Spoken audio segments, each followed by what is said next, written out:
Hello, my Mingala. I did by boy you channel in a piano to like party. Didn't miss video which now now business channel. Pone Pido editing below my to read VLLO sure Bido editing so well go. So truly 2 in national now Bijamare. Miss with a Julia one go Magia solution, Julia one go. Jibuch now a champion by Azek. I don't get a lego sabo dram VLLO so that's how I lego. 2019 new project လို့ပေါ်လာပါလိမ့်မယ်ဒီ project ဆိုလေးနှိမ့်မယ်ဒီ project ဆိုလေးကိုရောက်သွားပြီဆိုလို့ရှိရင်ဒီမိမိ video editing ပြုလုပ်မယ် video တွေကိုသွားယူဖို့အတွက် slide mount photo နှိမ့်မယ် slide mount photo နှိမ့်ပြီးတော့အောက်ကမိမိ video editing ပြုလုပ်လို့တဲ့ software ကို video editing ပြုလုပ်လို့တဲ့ video file နေရာကိုသွားမယ်ပြီးတော့ဒီ profile လေးကိုရွေးထားတယ် slap ပြီးတော့ down ကိုနှိပ်လိုက်မယ်နှိပ်လိုက်ပြီဆိုရင်ဒီရောက်နားကိုရောက်လာပါလိမ့်မယ်ဟိုရောက်လာပြီဆိုလို့ရှိရင်အားလေးကိုပြန်ပြီးတော့ခုနရွေးထားတာလေးကိုပြန်ပြီးတော့ slap ပေးလိုက်မယ်ဒီဘက်ကမြားလေးကိုနှိပ်မယ်ပြီးပြီဆိုလို့ရှိရင် project title မိမိက project title ထည့်ခြင်းနဲ့ဆိုလို့ရှိရင် project title ကိုရေးမယ်ဟိုမြည်ချင်မှုဆိုလို့ရှိရင်လည်းဒီတိုင်းဆက်သွားမယ်အောက်ကဒီvideo site ပေါ့ပုံစံမျိုးနဲ့သွားကြတယ်ဒီ Instagram တို့ Facebook တို့အချိုးလေးနဲ့သွားမလားကျွန်တော်တော့ hobby YouTube အချိုးဖြစ်တယ်တခြားအချိုးကိုနဲ့သွားမယ်ပြီးရင် create project ကိုနှိပ်မယ်နှိပ်ပြီးဆိုရင်သူကလည်းပေါ်လာလိမ့်မယ်ဟုတ်ပြီပေါ်လာပြီဆိုတော့ဒီတခါကျွန်တော်မျှဝေပေးခြင်းတဲ့အကြောင်းအရာလေးကတော့ attack clips ဆိုတာလေးဆိုတော့ tutorial လေးကိုပထမဆုံးနဲ့မျှဝေပေးခြင်းပါတယ်attack clicks ဆိုတာလေးကိုဒီပြုလုပ်ဖို့အတွက်ဒီမှာမိမိကတခုရွေးချယ်ပြီးပြီဆိုရင် video file တခု main video file တခုရွေးချယ်ပြီးသွားပြီပေါ့ရွေးချယ်ပြီးသွားပြီဟုတ်ပြီ attack click ကဘာကိုပြောလဲဆိုရင်ဒီမှာဘယ်ဘက်တောင်းကအတန်းဒီထဲမှာပေါ်နေတယ်ထိုးထဲမှာပေါ်နေတယ်အပေါ်ဆုံးက media ဆိုတာလေးကိုနှိပ်လိုက်မယ် attack click ဆိုတာကိုအသုံးပြုတဲ့ media ဆိုတာနှိပ်မယ်နှိပ်ပြီးပြီဆိုလို့ရှိရင်နောက်ထပ်မိမိထည့်ခြင်းတဲ့ video file ပဲဖြစ်ဖြစ်ဓာတ်ပုံပဲဖြစ်ဖြစ်ထည့်လို့ရတယ်အဲ့ဒါကို attack clips လို့ပြောပါတယ်ဟုတ်ပြီကျွန်တော်ကဗာလေးထည့်လိုက်မလဲဆိုလို့ရှိရင်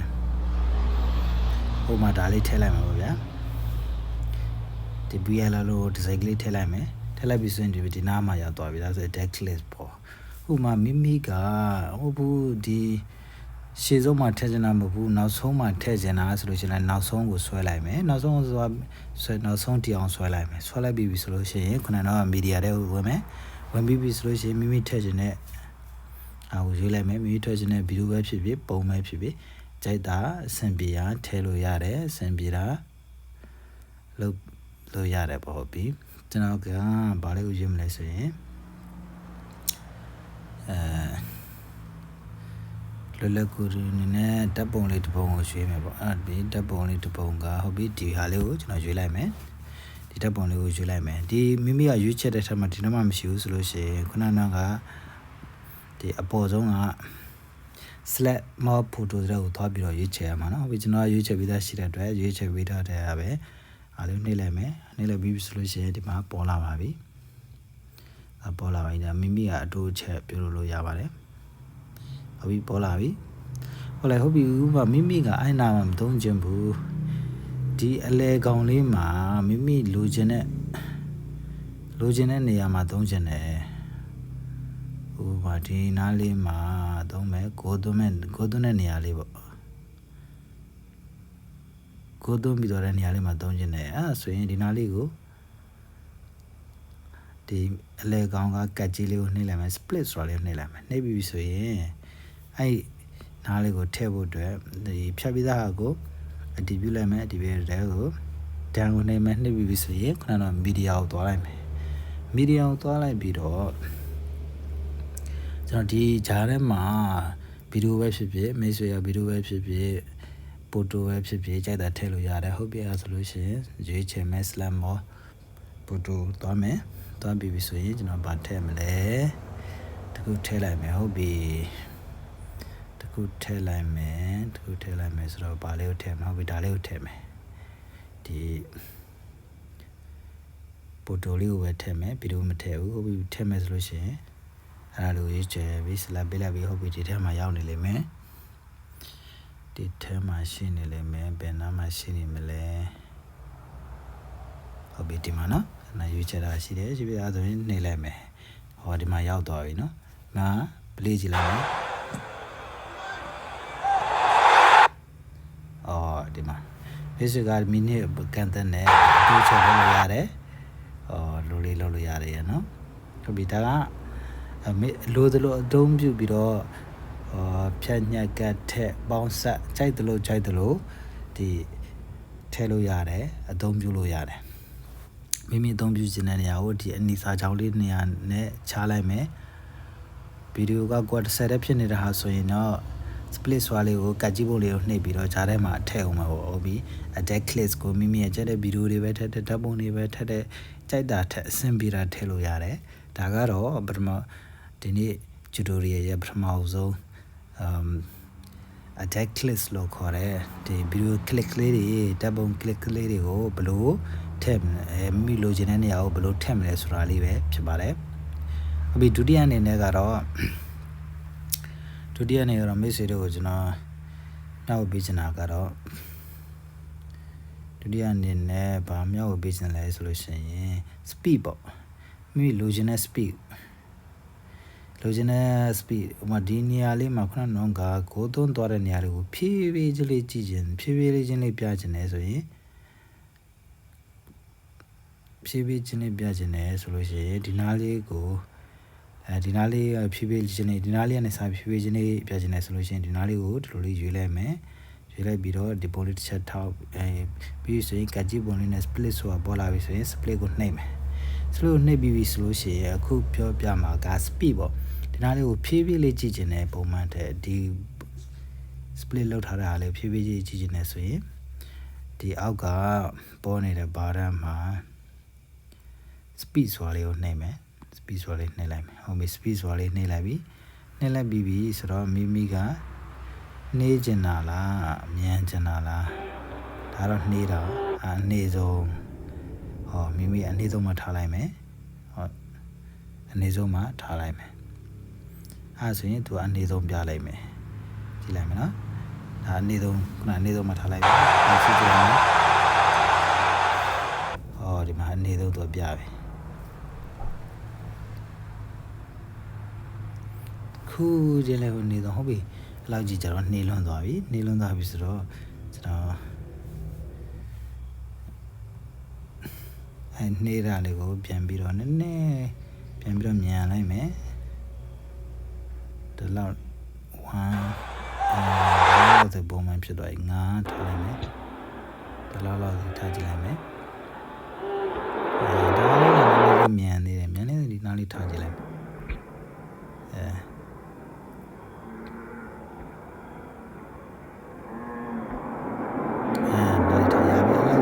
ကြိုက်သွားတယ်လိုလေးထားလိုက်မယ်ဟုတ်ပြီအဲဆိုရင်တစ်ခါပြန် play ကြည့်မယ်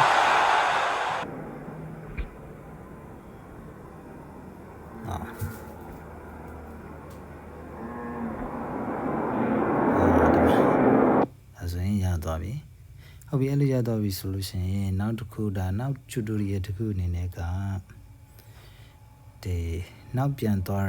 တဲ့ reverse ဆိုတာလေးနောက်ပြန်သွားရမယ့်ဟာလေးပေါ့ဒါလေးအဆုံးထိကြည့်ပြီးသွားပြီဆိုလို့ရှိရင်နောက်ပြန်သွားတဲ့ဟာလေးပေါ့နောက်ပြန်သွားတာလေးကိုကျွန်တော်ဒီညှက်ထားတဲ့အပိုင်းစားလေးကိုကျွန်တော်နောက်ပြန်နေနဲ့ကြည့်ချင်တယ်ဆိုလို့ရှိရင်ခုနဒီအောက်ကဘာတန်းတွေကထိုးနေတယ်အများကြီးပါတဲ့ထဲက reverse ဆိုတာလေးကိုသွားမယ် reverse ဆိုတဲ့များပုံစံလေးနဲ့နှိပ်လိုက်မယ်နှိပ်လိုက်ပြီးဆိုရင်သူကလည်းသူဒါလော်နေပြီမိမိအဆောင်ပေးရမယ်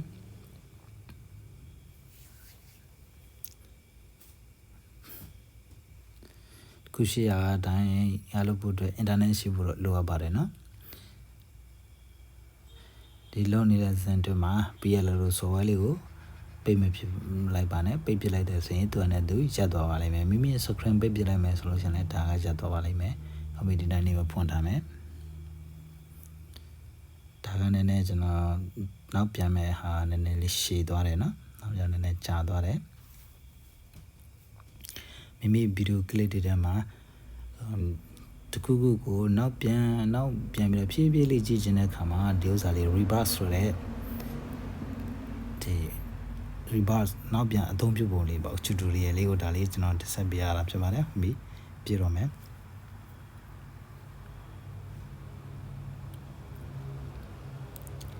ဟုတ်ပြီ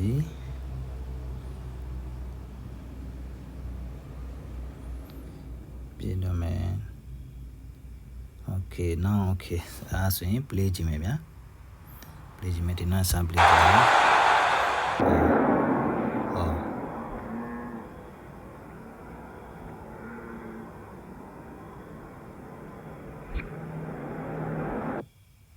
သူတို့နောက်ပြန်ပြီးတော့သွားတယ်နော်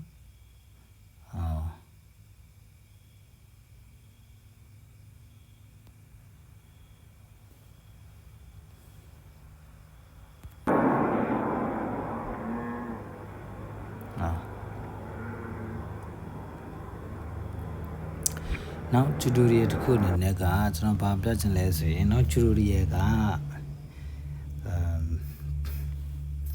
တခုခုကိုကျွန်တော်တို့ကိုသွင်းတဲ့နေရာပဲဖြစ်ဖြစ်ကိုသွင်းတဲ့နေရာလေးကိုကျွန်တော်ရပ်ထားခြင်းနဲ့ပုံမှာတခုခုကိုမိမိပြခြင်းတဲ့ဗီဒီယိုထဲမှာဖြစ်နေရင်လည်း play ဗီဒီယိုသွားနေရင်လည်းရက်ချင်တဲ့နေရာလေးဥမာကျွန်တော်ဒီနေရာလေးကိုကိုသွားတဲ့ပုံစံလေးကိုကျွန်တော်ရက်ချင်တယ်ဒီနားလေးကိုတော်တော်လေးရက်ချင်တယ်ဆိုလို့ရှိရင်မိမိရက်ချင်တဲ့နေရာလေးကိုတဲတဲ့ဒီအနေစာကြောင်းလေးနဲ့အနေကြောင်းလေးနဲ့တဲထားမယ်ထားပြီးပြီဆိုလို့ရှိရင်အောက်က phrase ဆိုတဲ့ဟာလေးကိုအေးခဲတယ်ပေါ့ phrase ဆိုတာလေးကိုနှိပ်လိုက်မယ်ဆိုလို့ရှိရင် sorry it's too noisy ဟုတ်ပြီအဲ့ဒါလေးကိုဒါရက်ချင်တယ်ဆိုရင်အဲ့လေးကိုနှိပ်လိုက်တာနဲ့ဒါသူတို့ရက်သွားပြီဆိုရင် play ကြည့်မယ်ရက်သွားတယ်ဒါမိမိဒီကမိမိတချို့ဗီဒီယိုတွေမှာရက်ထားချင်တာပေါ့ဥပမာမိတ်ဆွေတို့လည်းမြင်ဖို့ရတယ်မယ်တချို့ဗီဒီယိုတွေဆိုရင်ကြည့်နေတဲ့လမ်းတချို့နေရာလေးတွေကျတော့ရက်ပေးထားတာအဲ့လိုနေရာမျိုးလေးတွေမှာမိမိရဲ့ဗီဒီယိုလေးတွေရက်ချင်တယ်ဆိုရင်ဒီဥစ္စာလေးကိုသုံးမယ်ဆိုရင်လည်းဒီတိုင်းပါပဲမိမိကအချိန်ဘယ်လောက်ရက်ချင်လဲအကြာကြီးရက်ချင်သလားဒီထဲမှာအချိန်တွေတွန်းနေသူပါပါတယ်ဒီဆိုကွက်နဲ့ကိုဒီလိုသလိုအသုံးပြုလို့ရပါတယ်ဒါတွေကတော့ဒီနေ့ tutorial VLLO ဆိုတဲ့ video editing software လေး tutorial 2အနေနဲ့ကျွန်တော်တင်ပြခြင်းဖြစ်ပါတယ်ပထမဆုံးဒီနေ့ကျွန်တော်တင်ဆက်ပေးတာကပထမဆုံးက attack click လို့ခေါ်တဲ့ video လေးတွေကိုထည့်တဲ့နည်းလေးပါ click video click လေးတွေကိုထည့်တဲ့တပ်ပုံ click လေးတွေကိုမိလိုရတဲ့နေရာတွေမှာထည့်တဲ့နည်းလေးဖြစ်ပါတယ်ဒုတိယအနေနဲ့ကတော့ဒီreverse လို့ခေါ်တဲ့နောက်ပြန်သွားတဲ့ဟာလေးပေါ့နောက်ပြန်သွားတယ်မိမိနောက်ပြန်ကြည့်ချင်တဲ့အရာတွေကိုနောက်ပြန်ဆွဲတဲ့ပုံစံလေးပေါ့နောက်တတိယတစ်ခုအနေနဲ့ကဒီ phrase လို့ခေါ်တဲ့ရပ်တဲ့ဟာလေးပေါ့မိမိကိုရပ်ပစ်လိုက်နေမိမိအသုံးပြုလို့တဲ့နေရာလေးကိုဆက်ပစ်လိုက်တဲ့ဟာလေးတွေကိုကျွန်တော်ဒီနေ့ tutorial နဲ့တင်ဆက်ခြင်းဖြစ်ပါတယ်ဒီဗီဒီယိုလေးကမိတ်ဆွေတို့တဲ့တစုံတရာအကျိုးရှိမယ်ဆိုလို့ရှိရင်ကျွန်တော်ရဲ့ YouTube channel လေးကို subscribe and notify bell လေးကိုနှိပ်ပေးဖို့ကျွန်တော်တောင်းဆိုပါရစေဒီဗီဒီယိုလေးကဒီလောက်ပါပဲမိတ်ဆွေတို့ကဒီဗီဒီယိုမိမိပြုလုပ်ထားတဲ့ဒီဗီဒီယိုလေးတွေကို produce လုပ်ချင်တဲ့အပြင်မှာထုတ်ချင်နေဆိုရင်တော့ပေါ်ကညာဘက်တောင်းက export ဆိုတဲ့ဘာလေးတွေက export ဆိုတဲ့အလေးကိုနှိပ်လိုက်အောင်ပါပဲဒါဆိုလို့ရှိရင်မိတ်ဆွေတို့ရဲ့ခုနကဗီဒီယို editing ပြုလုပ်ထားတဲ့ဟာလေးကအပြင်ကိုရောက်ရှိသွားမှာဖြစ်ပါတယ်အားလုံးကိုကျေးဇူးတင်ပါတယ်နောက်ဗီဒီယိုတွေမှာပြန်လည်ဆုံတွေ့ကြပါစို့ခင်ဗျာ